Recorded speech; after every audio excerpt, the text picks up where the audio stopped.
world ended today and you could only take one instrument with you, what would that instrument be and why? Oh, something with 7 strings for sure. Yeah, I mean, I'm probably in the same boat. It'd have to just be my guitar, you know. Luckily, being a vocalist, it's not an instrument, so I get the best of both worlds. That's the imagination. Can't we have like a, I don't know, some medieval instrument or something? Yeah. Or bring the triangle with me, because that's no one would bother to bring. So you got to think outside the box, you know what I mean? Sure. But yeah, definitely guitar, and I'd be writing songs about Armageddon. End of Days, V2. Yeah.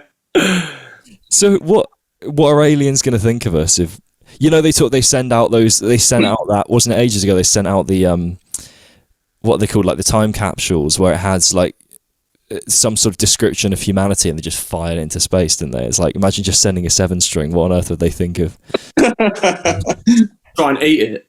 have a fucking riff on this, boys. Very nice. Mate. Can you imagine you just get like a CD comes back? Yeah. It'd be buried alive, wouldn't it? Alien core, innit? Like Charles Caswell style. Just mad notes everywhere. To be fair, I'm sure alien core is a thing. I'm willing to bet if you search on YouTube, someone's done that. Like, if that is, they'd have to be called Area 51, surely. That would be such a good name for a band. yeah, that's Classified would be the album title. Declassified for the extra like bonus edition.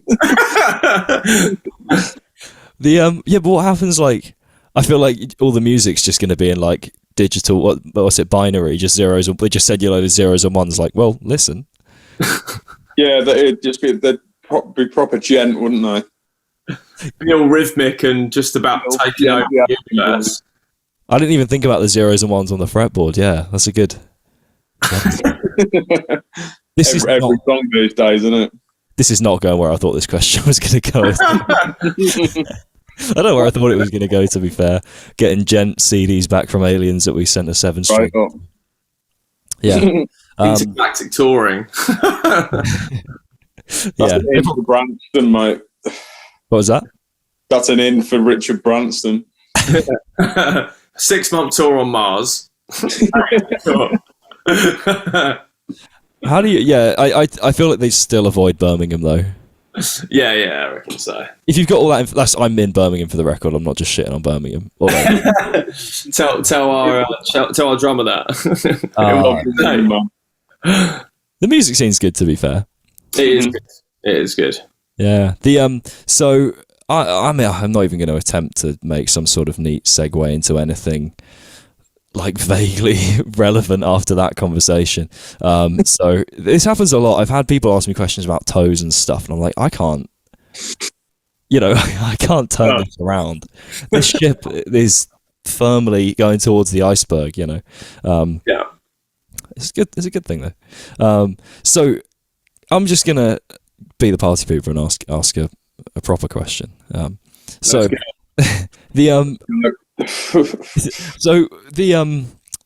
was kind of something that I noticed straight off the bat, like seeing you guys. I saw you guys pop up a little while ago. Was that like I almost had a question that I think a lot of people, particularly like bands that are just starting out, will find quite useful, because I'm always torn with when I see bands pop up.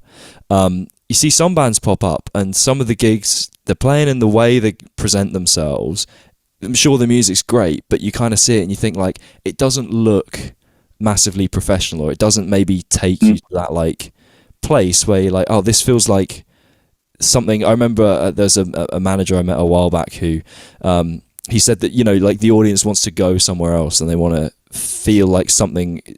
They want to feel like what they're watching is maybe something a bit different to what's happening day to day, and part of that is being like professional in how you look, obviously. And I noticed straight off the bat, just looking at you guys, like, you know, it's only one scroll of like Instagram or something. It's like, oh, this is properly professional. From like day dot, you know. And then obviously your first gig, you're like, okay, you know, that's not a bad first gig. Yeah. So I mean, that was crazy. Yeah. Well, first off, how was that?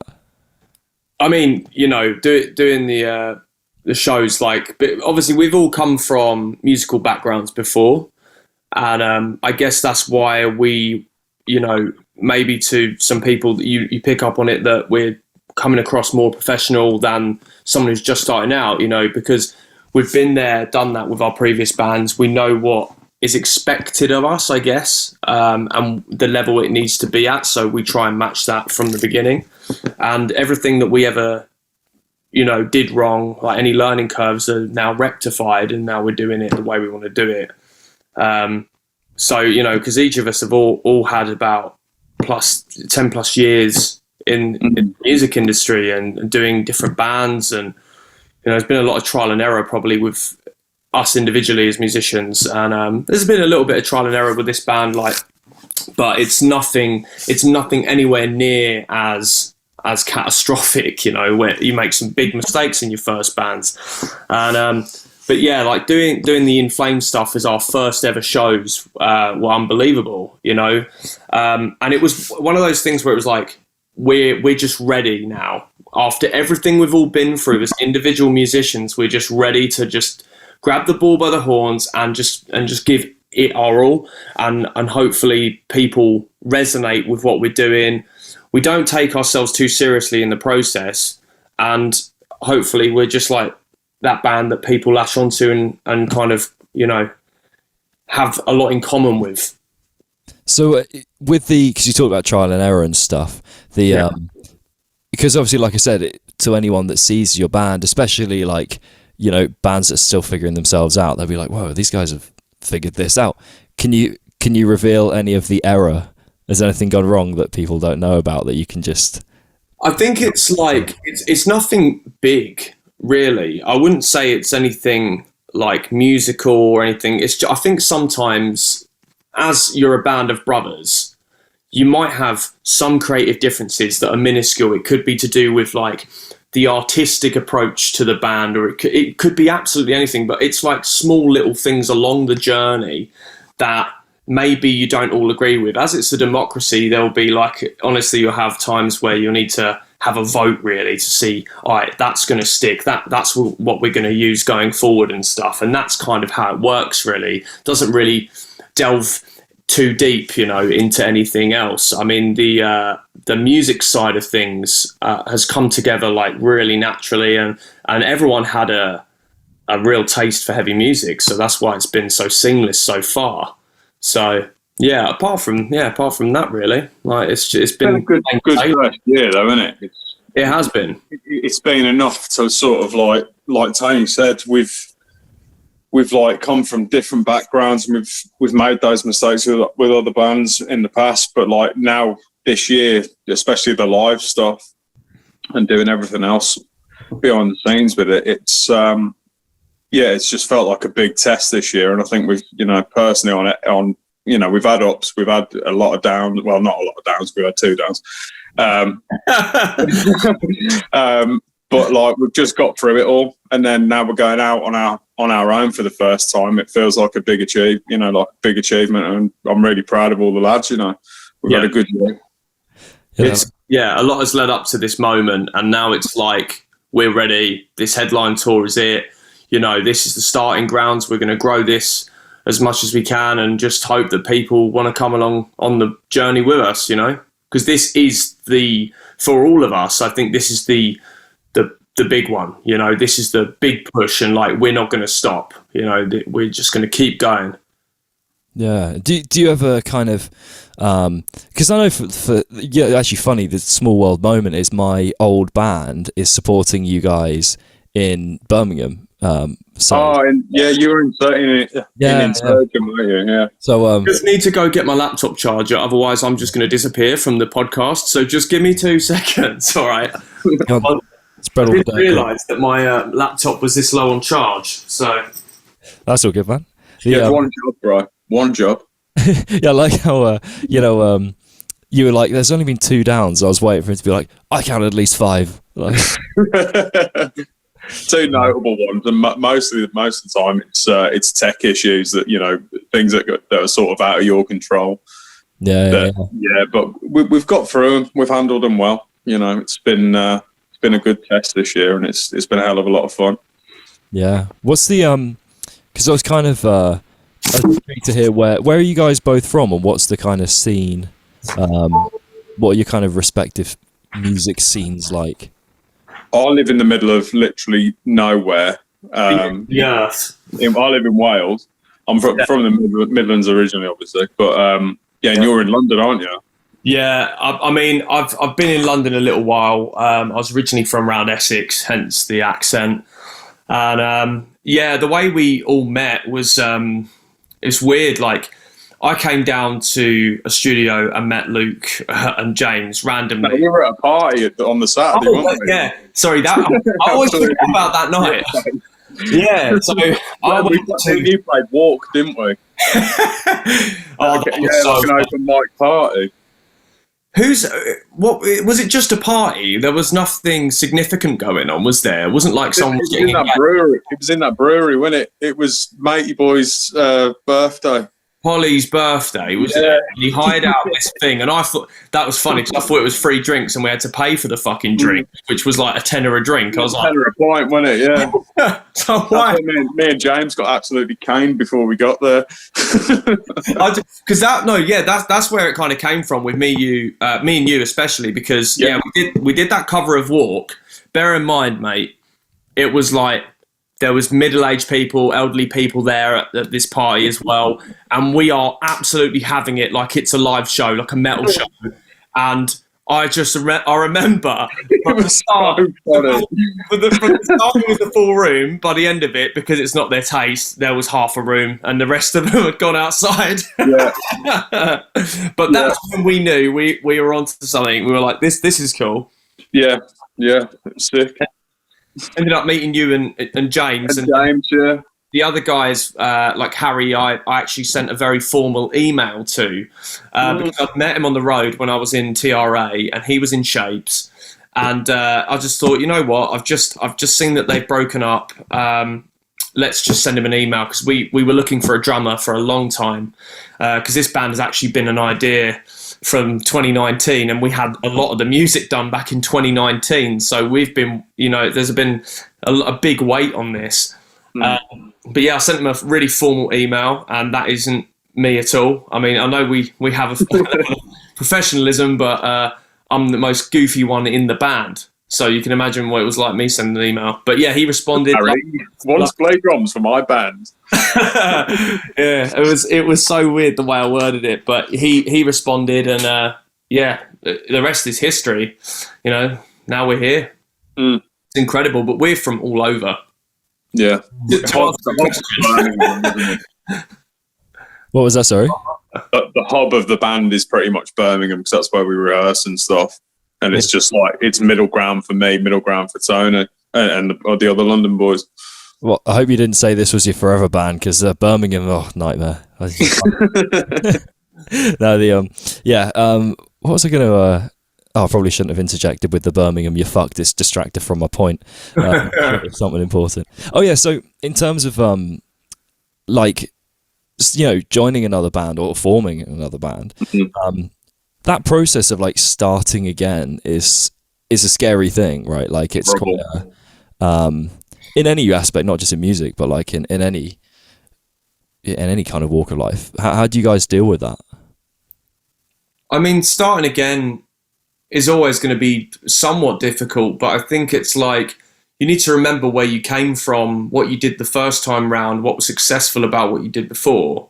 And obviously there's a bit of networking that goes on as well. You meet a lot of people in the industry. So when you start again, it's not like starting again and having to get to know promoters directly and this, that and the other. You've done the legwork already, ain't you? Yeah, you already know these people from your old bands. Obviously with our bands that we came from, they'd made a name for themselves along the years that went by. So you end up having a few contacts in the book, and it gives you a little bit of a shortcut almost. Well, provided that they like what you're doing. They're not going to just promote any old crap. But no, but it's true. And I appreciate the fact that they digged us enough to want to work with us, basically, is where I'm going with this. But yeah, so you get a bit of a shortcut, and that's kind of how we got to where we was so quickly. So it's not as daunting as starting again. It's all like completely unknown again. It's quite. Everyone was super passionate about the music as well, weren't they? Like the band members from like day one, it was just like boom, it clicked, and I think everybody just wanted to work hard together and get it out there. Yeah. What do you think it is about you guys that?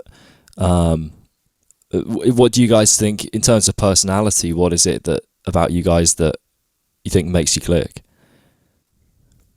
We always have a good laugh, don't we? Yeah, we always take the piss out of one another, and it's full on. When James becomes Terry, that's when the night begins. He's just so. It's like best way to describe him. When isn't it? Yeah, but he turns into like Noel Fielding. He's got this like Mighty Boosh banter about him that it just creases me up, and he's a fantastic player. Funny man. So yeah, we all click like that. I think the music's one thing, and being like a business, because it's not just a band, it's a business. Like being a business partners together is one thing, but you have to get along, and the more you get along, the more you vibe with each other, the more you work harder together. So it's very important, that we have that, and it makes tour life a hell of a lot more fun. I'm sure in one band or another, there's been a couple of people that's been harder to get along with than others. So it's nice when you finally click with people and it's like you're just all getting along, you're all friends, and it's just a nice journey to go on, Yeah, I it just reminded me actually from when we were talking about your old band. I have total envy of you because you supported Tremonti, and he is my absolute hero. Oh, nice! I've actually been in the same room as you because I saw that gig. When would that have been? 2009. So we played. With Tremonti, I think that was 2018, and then did a tour with Shinedown and Alter Bridge in 2019. We did that, and we got a chance to play like the O2 and that basically like everywhere in the UK as well. Which originally we weren't on the bill for. It was Seven Dust, but they had to pull out because they were ill. But I know Mark reasonably well, and he's a very cool dude. I haven't been able to speak to him since because obviously I'm doing stuff completely different, and he's a very, very busy guy. But yeah, whenever I did see him, whenever we did get to chill, he was a very nice dude and gave me a couple of tips as well. Nice, yeah, wicked. No, I just like I said, total envy of that situation. That's like he's the hero. Anyone that's listened to this podcast at all will be like, can you stop fucking talking about him? And we're like, yeah, all right, fine. But I like the fact that someone so successful in the industry can be so down to earth, and the fact that he's so willing to just give advice and just be a critic, but in the best way possible. Really, not trying to like crap on people. He's like with my guitaring at the time, he gave me some tips and stuff what I need to get better at, and it's so nice to just hear that from someone who's been there, done it, got the t-shirt. Out of interest, what kind of advice are we talking, like, in terms of what it could have been like even minuscule things down to just picking technique, because I remember at the time when I just switched over to Jazz 3 picks, he was just like, you need to just isolate your movement with your wrist, because I was doing a little bit more of the elbow movements and just stuff like that, and he was just giving me insight to some different little licks and stuff. Because I did he used to play basically every day on tour. He'd just sit in his room and play, whether it be with him or Miles Kennedy or Andy James would turn up. I'd have the opportunity to go in there and learn from them. So it was really cool. And but yeah, it'd be like little licks and stuff, and just like it'd just be like, okay, you want to make sure that you get everything like really tight and stuff. But that's what makes him such a great player. He's very, very persistent on becoming the tightest musician he can be. So yeah, for sure. And so this kind of tying it back to what your band's kind of like MO, you're talking about like sort of trying to breathe like a fresh kind of breath into metal. What do you kind of like? I think this is a two-parter. Like, why do you think metal is so saturated at the moment, and like how do you kind of step out of that? What's your mindset about, like, how do you think about moving beyond the norm and just trying to do something new? Bring back the melody, man. Yeah, I think Mate, the choruses, like, not to shit on anybody, like, at all, but yeah, like, metal's become very noughts and ones on the fretboard. Yeah, for sure. It's like, there's always that it's just so satisfying playing noughts and ones, isn't it? But It's the best. It's the fucking best, mate. Defects do it. Like, I'm not shitting on noughts and ones, man. noughts and crosses. But like, you know what I mean? I do. The way I would word it is like, there's a lot of bands out there who kind of, they take inspiration directly from others, right? So there's a lot of bands that sound similar, not because they're, I mean, it could be like maybe some of the bands are copying because they think that sound is what sells, or it could be that they're majorly inspired but don't know how to take inspiration and make it their own. It's like a very like, oh, I'm going to take that and be like an identical carbon copy. There's a lot of that going on at the moment. And like the thing that I hope people get with us is like, we have a very old school approach in our music.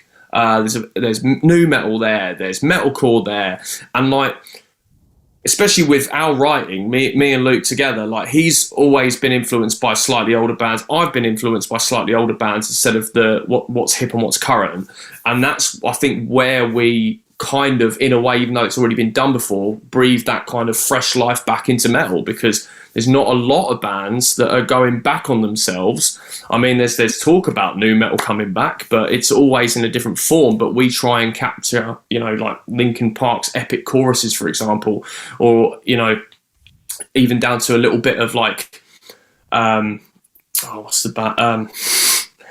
Like, even in a way, like a bit like Limp Bizkit, like this, like bouncy riffs and stuff like that. You know, even with like the new stuff that we're writing, there's a bit of that, you know, old school vibe to it. So it's just, yeah, trying to breathe fresh life back into it by putting something old into the mix again, I guess. Yeah, I think there's something I've said to a couple of people. Be interested to hear what you're taking it. This idea that, like, with modern music, because of the nature of like social media and stuff, you know, I can, within, you know, assuming I was just this all-powerful guitar player that could play anything, you know, at the drop of a hat just by listening. I mean, I can do that with some very easy stuff, you know, but like, you know, on the water. Yeah, exactly. But you could take in, you know, if I were that person, I could take in your music and then be inspired by that and put out something that kind of resonates from that in not much time at all. So you get in this cycle, and you hear it a lot with bands from, like, for example, like Periphery. I've heard Periphery come about and sort of get bigger, and then within like a couple of years, you're hearing bands that sound kind of like Periphery. Whereas I don't think you maybe necessarily got that back, like in sort of Metallica times, for example, like sort of early Metallica. There's just this turnover of, when they stood out, they really stood out at the end of the day, you know, like I mean, it's not to say that they're, so giving an example, like, we live in the digital age, right? So back when Metallica was going, obviously there was loads of bands about, but only the select few got the promotion, you know? So I do think that had a part to play in it also. It's so easy to promote online now. I think that is why there is a bit more oversaturation than usual. And it's harder to break out nowadays. A lot of people want to be a successful musician nowadays. So, yeah, I do agree with that 100%, you know. But also, it's like with Metallica, for example, they just had the formula of trying to write really catchy melodies, and sometimes you have to be as stripped back and as basic as that, really. And that's I guess what we're trying to do, and hopefully it sticks. Instead of catching onto trends and images, like having a gimmick, you know, just be yourself, innit? Yeah, what's catchy and what's not, really. What do you think if you guys had to both? I'd be interested to hear what your two answers would be.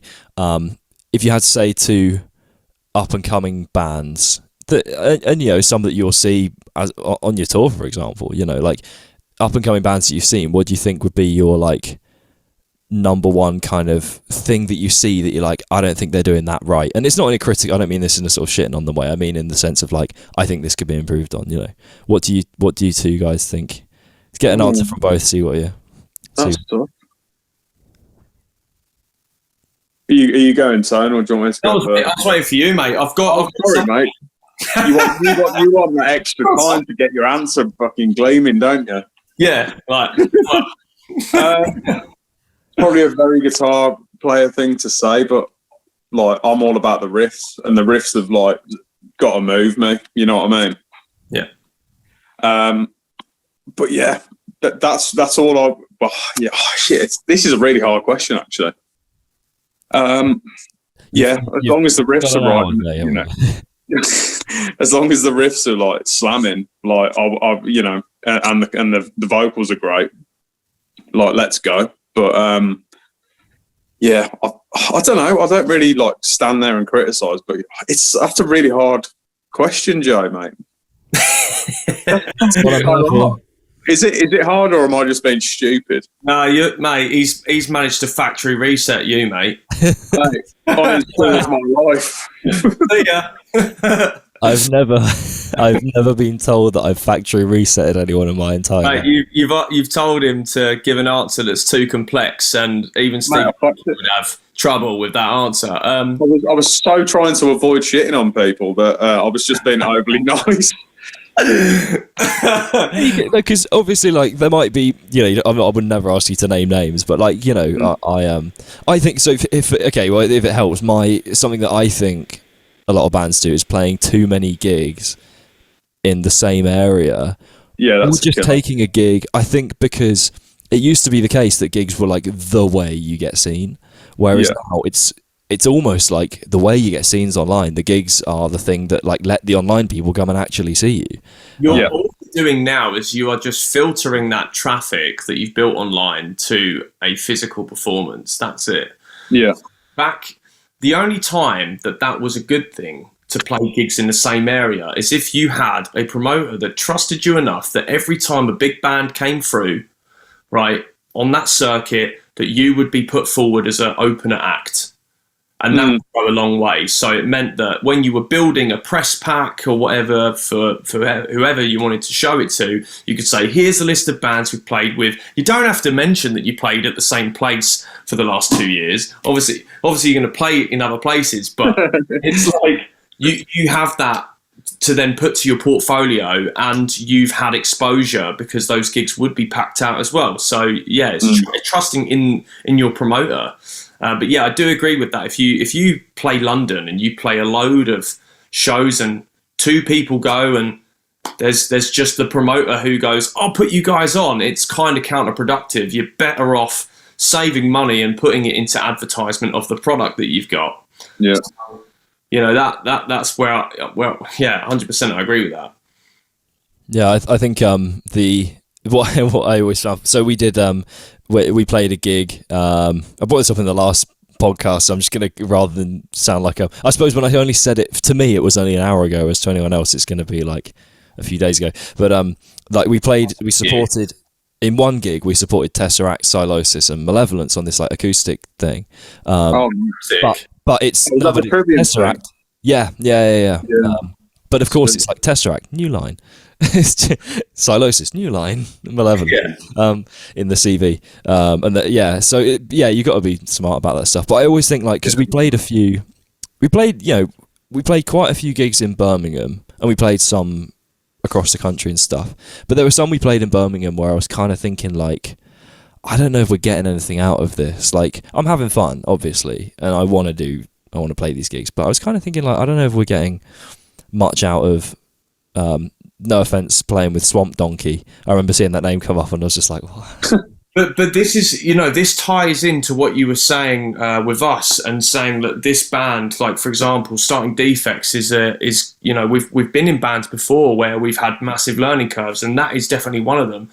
The amount of times you would play shows and it wouldn't be in your best interest, and it wouldn't be, you know, it would be taking money away from the band, or, you know, whatever you've made, you know, it but at the time you didn't know any better, so you have to make those mistakes to realise where you're going wrong at the end of the day. So, yeah, 100% agree with that. It's a learning curve, but that's why we're so ready to go now, because I don't think we'd ever be in a position where we'd want to play shows that didn't help the band. See the warning signs a bit easier as you get older, don't you? Yeah.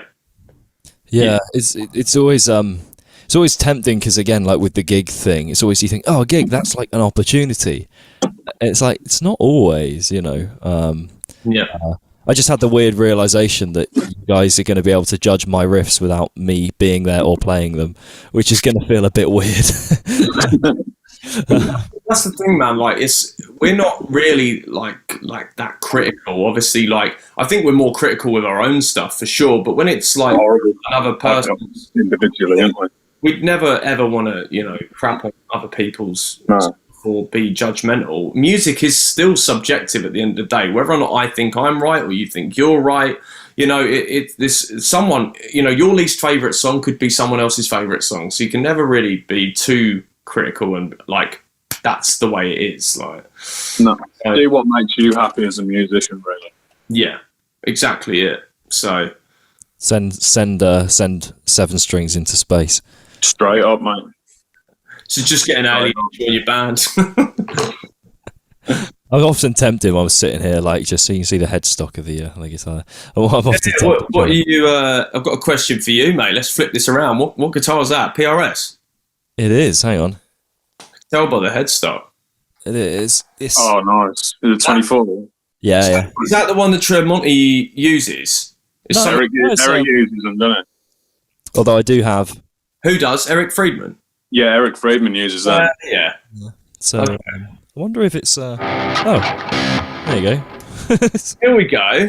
Oh, all right, Rift City. Hang on, I've given you an O. I need to give you a 1. There you go. Oh, and an open key apparently. You didn't drop C, or was that drop C sharp, or? Right in the middle. Right between the eyes, yeah. I've got one you'll like, Joe. I haven't put it in the case yet. For anyone listening, we need like audio described guitars here. Oh, wicked. What's up with the pickup? What pickups you got in that? Juggernauts, bare knuckles. Oh, sick. What guitar is it? It's a Tremonti. Nice. Yeah, one of them. Yeah, we need audio description. So, Luke Gender has the RS guitar. I'm regretting already bringing this one out on this tour because it weighs a fucking ton. Yeah. It's horrible.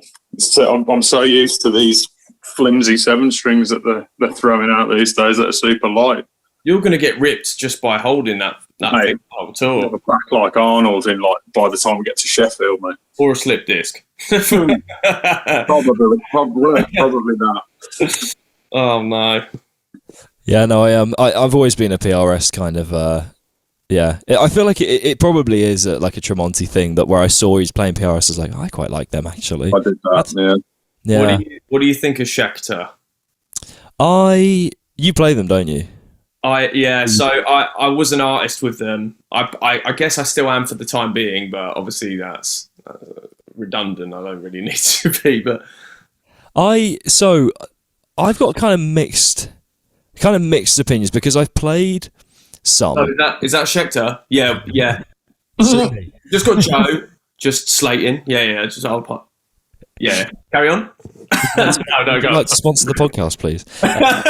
Yeah.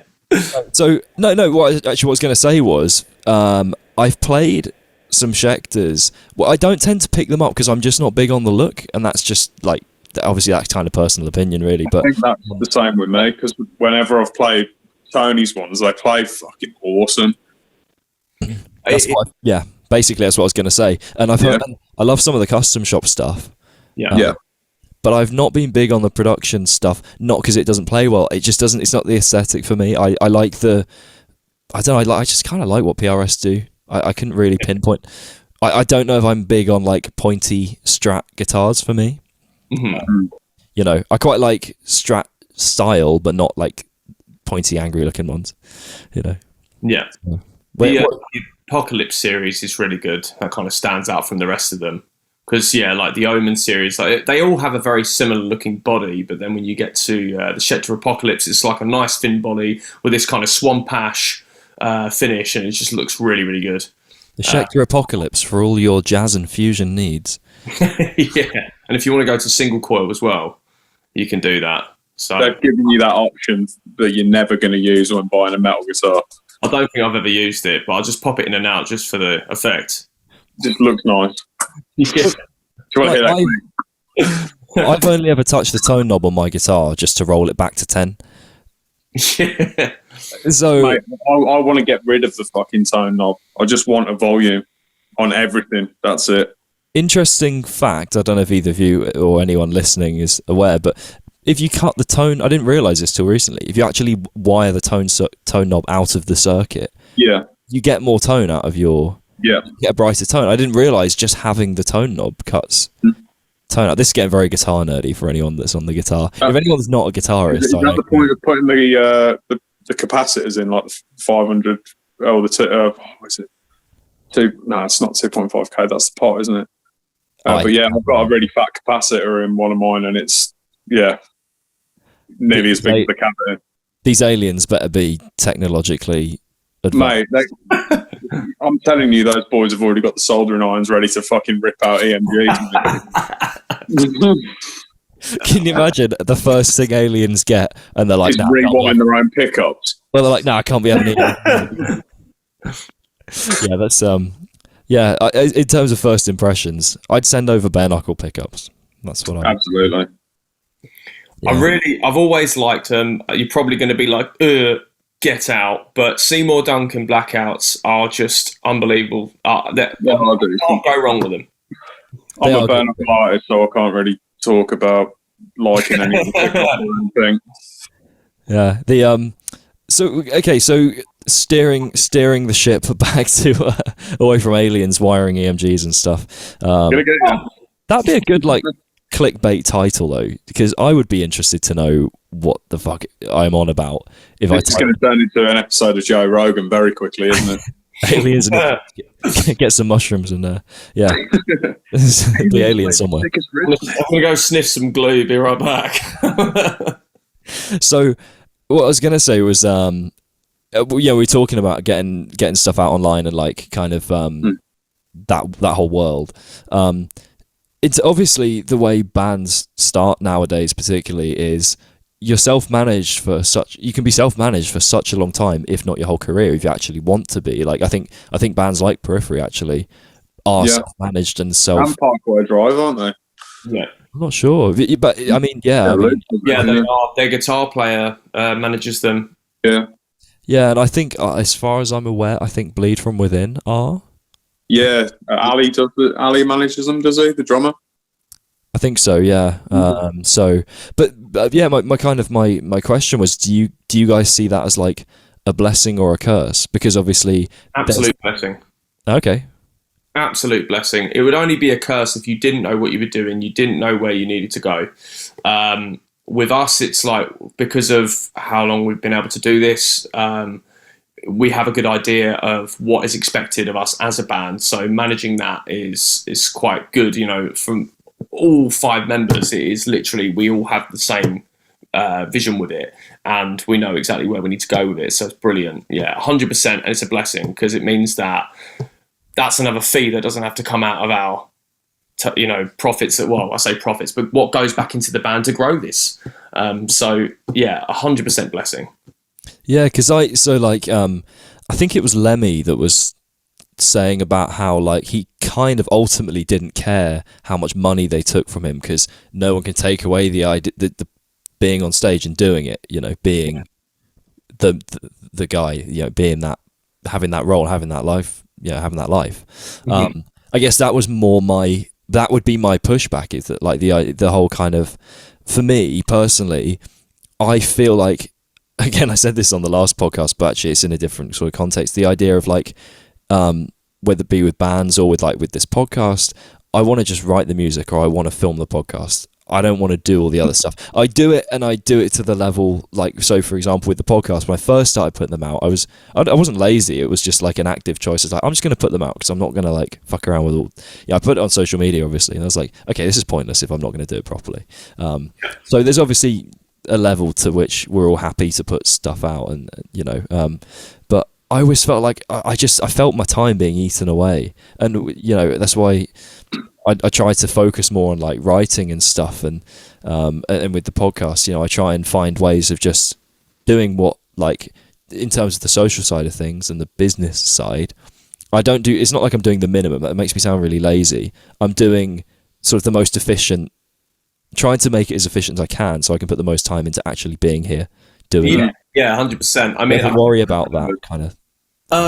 From a band perspective, it's for me, it comes naturally to want to delve into those different parts of it. The more I know, the better. The less likely we are to run into problems business-wise in the future. It means that we can play our cards, and like nothing gets manipulated. Like, imagine if you had a management that did everything, but then said, "You've got to look like this. You've got to make music the way we want you to make music. Now go do it and sell records." It would be, it would take the fun out of it. At least, yeah, there's a little bit of like, we have to do this. It's a little extra effort, but then it's totally in our grasp to decide how this band goes and how it looks and how we want to execute things. I think that's that.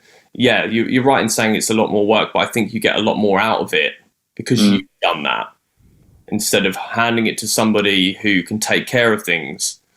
I mean, let's say, for example, if it gets to the point where the band's got to a decent level, yeah, obviously you want to hire a team that will work on these areas, like, I don't know, social media, merch design, like to give you ideas, but you want to be able to have the final say and take, if things are going off course, you want to correct that.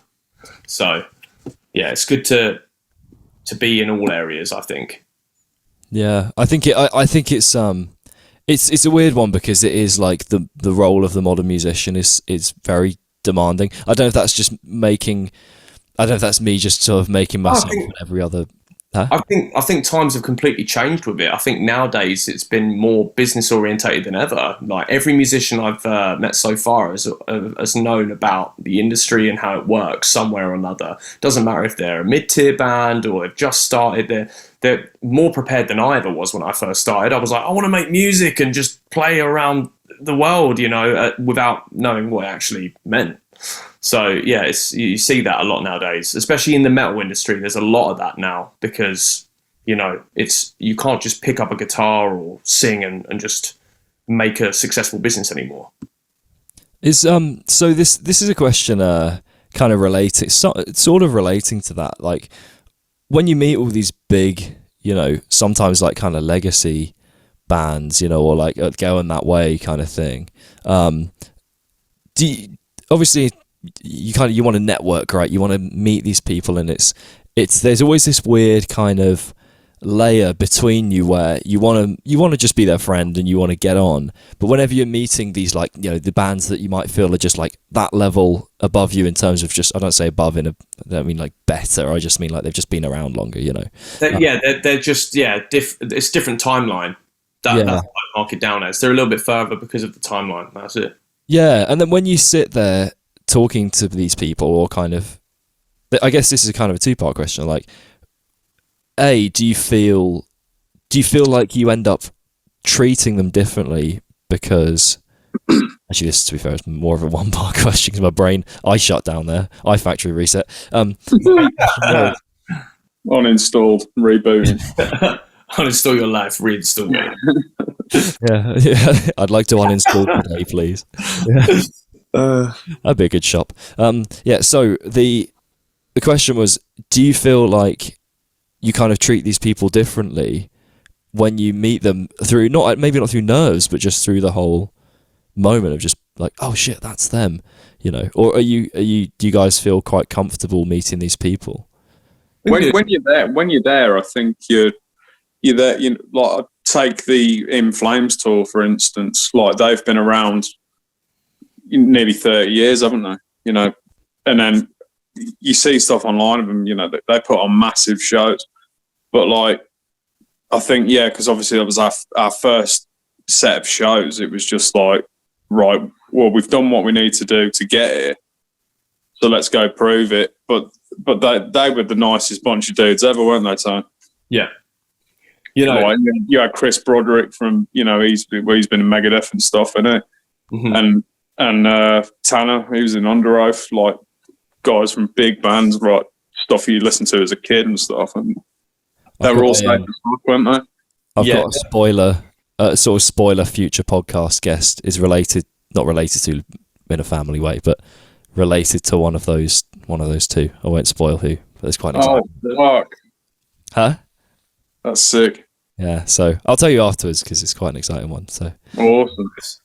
Yeah. Who is the coolest person either of you has met in the industry, like in the scene? Oh. Yeah, like if you had to name drop, like if I said, can you name drop? M Shadows. Pretty sick. You got the hat going on as well. You got the similar kind of taking the inspiration from it. Like walking into a dream. He's a big inspiration of mine, and like I think I have the same approach with anyone I've ever met. It's like you treat them with respect. From musician to musician, I don't really. It's not. I'm a fan of the band, but you'll never catch me being like a super fan. I don't think that I have that in me. Don't get weird around it. Yeah. I just don't. I've never been like that. There's a lot of respect, and like, you know, I have conversations with them that, you know, I'm not just talking about them. I'm talking about music, and we'll have an in-depth conversation and stuff. Just things like that. There's a same level. You know, we're at the same level. I just treat them with respect, and I don't treat them any different to anyone else I'd meet. You know, if that makes sense. Yeah, cool. What about you? Mine would probably be not as big as M Shadows, but you know, Joel from Airborne. Oh yeah. I got pissed with him in Soho, mate, after the Metal Hammer Awards, and it was the wildest fucking night I've ever been on in my entire life. And he was lovely, mate. He was great. And who else was there? Jerry Cantrell as well. I mean, you could have said that. Yeah, it was wild, mate. It was crazy. It was after show party at this underground bar in Soho after the Metal Hammer Awards. Wild. What was I going to say? What I found quite funny again, like, because when we played that acoustic gig, went out for some drinks afterwards, and that felt kind of weird because I was going out and getting pissed with like the guys in. I was playing there's an arcade game, like bar, these like themed bars that have loads of arcade games in it, and I was just like totally trashed playing arcade games with the guys in Tesseract. Like, what is going on? Like, this is a weird. That's about as close as I can get on the. I'll share this experience because it was really funny, right? Probably one of the most embarrassing moments of my. Is this the Toblerone? Oh no! Oh my god, that's funny as well. Right, we need both. So so I went on Monteith Trust, and we did. I don't even know how this happened, but we all had a few drinks, and they had, because we just passed through Switzerland, a massive Toblerone bar, right? And they just decided to do this bet where it was like, you all put into the kitty and whoever accepts it gets all the money. And it ended up, I think it was about €250. So I was like, well, yeah, I'm going to do it. And they were like, right, you got to eat this whole Toblerone in 10 minutes. And I did it with about, I think there must have been about 12 seconds to spare or something. And Mark handed me the cash. He's like, there you go, brother. I didn't think you were going to do it, but there you go. And I was like, sweet, I'm going to go outside and throw up now. See you later. So I left and shunned it everywhere. And he came outside. He's like, you all right, brother? I was like, no. Because I was just worried at that point. I was like, I've eaten so much sugar that I might actually just instantly become diabetic from this. Like, I don't know what's going to happen. So... that was, I mean, for some reason, I wasn't embarrassed about that because I felt like that was such a big achievement. I didn't care if I chummed it in front of Mark. You know what I mean? But yeah, that was a cool experience. The other one was playing. So when I was doing guitaring in TRA, we did the tour with Iron Maiden, and I got invited to do Iron Maiden FC, which is like proper football games, right? And I've blagged it on, right? And I'm not even good at football. Like, I'll trip over my own feet, like that's a norm. But he decided, Steve Harris wanted me to play as like a striker, and I just remember tripping over my own feet at about 16 miles an hour, eating crap, and him just looking at me and being so disappointed and shouting at me for just like being shit. That was probably one of the most embarrassing moments for me. And like, just the fact that I was doing it with Steve Harris as well, I was a bit like, oh my God, he's seen me like this and he probably thinks I'm a right fucking twat now. I was just like, and then after that, I said to him, he went into the dressing room and I went, I don't think I can play anymore. And he went, what the fuck do you mean? He was like, even if I fucking put you on the bench for the rest of the fucking tour, at least we got someone there. I was like, mate, look, I can't do it anymore. And he just went, enough said. And he just didn't speak to me, he just walked out. I was just like, oh God, I don't know what's worse, like being shouted at by him or just like having this silent treatment for not wanting to do it anymore. Not angry, but he's disappointed. He was so disappointed, honestly. Yeah. He was so disappointed. That's a pretty good story. There's something about it that sounded very like Peep Show. Sound like a moment out of Peep Show, yeah. No, that's well, there's okay. So I'll kind of like wrap this up with one more like proper question, because got to do proper questions because that's proper. So gonna ask. So where do you guys think? Where do you think like metal is going, for better or worse? There's a divide at the moment.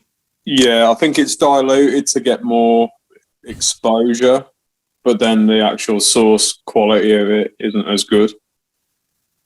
I think because of the way that, back in the early 2000s, you'd see bands like Killswitch and Linkin Park all over MTV, for example. You don't see that anymore. And I think everyone's trying to answer the question of how to bring it back to mainstream, but no one quite has the answer. So you'll see bands going in a more pop direction, or you'll see bands that completely change direction and aren't really a band anymore. They're kind of more electronic or something. I don't think anyone has the answer, but it's definitely, because of the uncertainty at the moment, I feel like it's slightly, and I mean ever so slightly, for the worse, until someone figures out how to get metal back into the mainstream.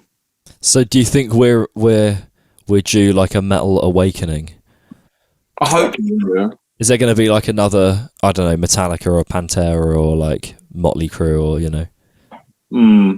I think I'd like to think so, but yeah, that was a different timeline again, wasn't it? And that was when record labels were a lot less number crunching with how much cash they'd shell out. Well, they were willing to take more of a risk back then. Mm-hmm. Nowadays, it's like, oh, you want 2p? Where are you going to spend it? And free album deal with 2 pence or whatever. They're very tight about their money. And I think it's just, I don't know, man. Like, in terms of that happening again, there would have to be a massive shift in the industry to want to cover these bands again. Or have one band that really defies all odds, and they've got the money themselves to pump into promotion, so they just put themselves on the charts that way because they've got the exposure, and then people go, holy crap, it's coming back. It's the only way I can see it going. I think Spirit Box have a very good idea with that, because they just existed and then everyone knew who they were, and that is fantastic marketing right there. So if someone could do it like that on a bigger level with more money, I think that would definitely change the odds. Well, Slipknot are, as of very recently, currently unsigned. So if that unsigned band can do so well, maybe there's hope. Well, I mean, unsigned when they've got Yeah, after like 7 albums. Yeah.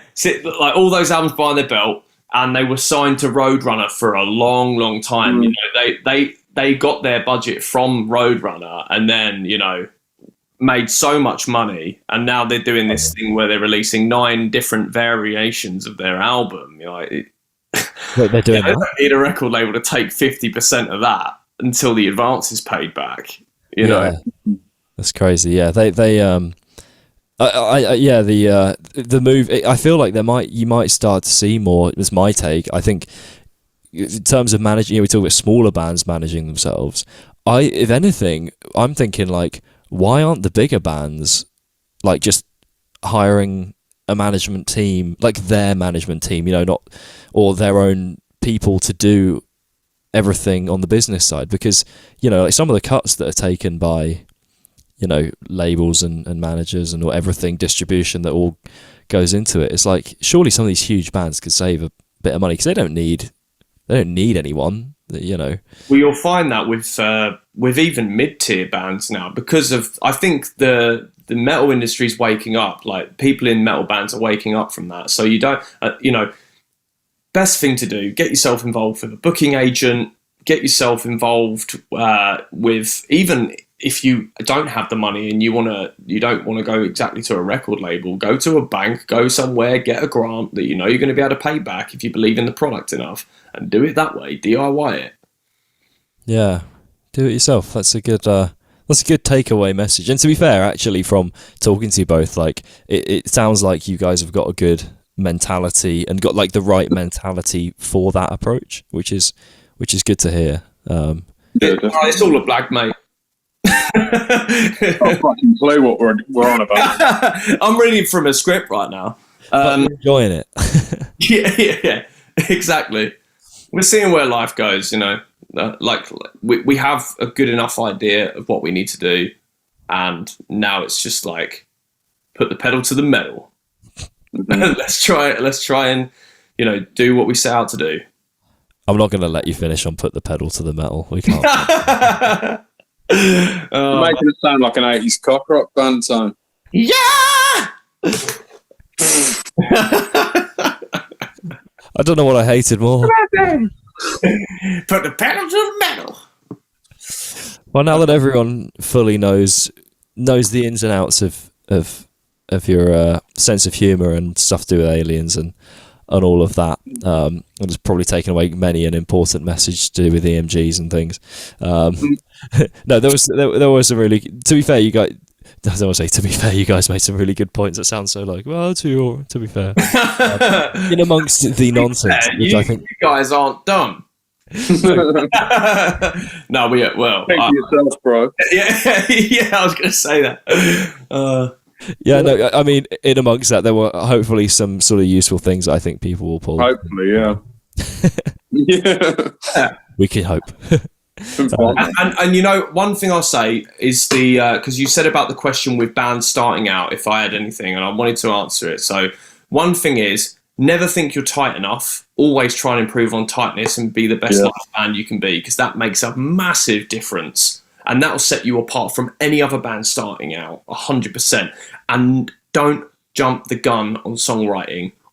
Make a demo and revise and revise and revise until everyone in the band is like, oh my God, this is sick. Like, that's the best way I can put it. Until you are confident. And then go to your friends, even if your friends aren't into metal, and show them your demos and go, what do you think of this? And if they can turn around and go, well, it's not my cup of tea because I like Drake, but I actually really dig this, you're onto something cool. Yeah, for sure. Go to your nan and show the demos to her. And if she's like, this reminds me of Elvis Presley, you're onto something. My grandma called my music frenetic. Mine was called the devil's music. Anyway, so I need you guys to. This is interesting now. Do we have 2 questions for the next guest, or do you guys think of one between you? Maybe go on, Luke, mate. Go on. So this will start the conversation and set the tone. So So this is for somebody who I don't know. I want to see if I know, because my schedule kind of changes quite a bit. Let's have a look. Who have I got? Okay, cool.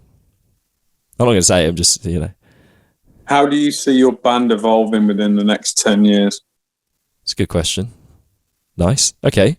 And then what I will do, to be fair, so normally I'd say just promote one artist, but as there's two of you, I think that's fair.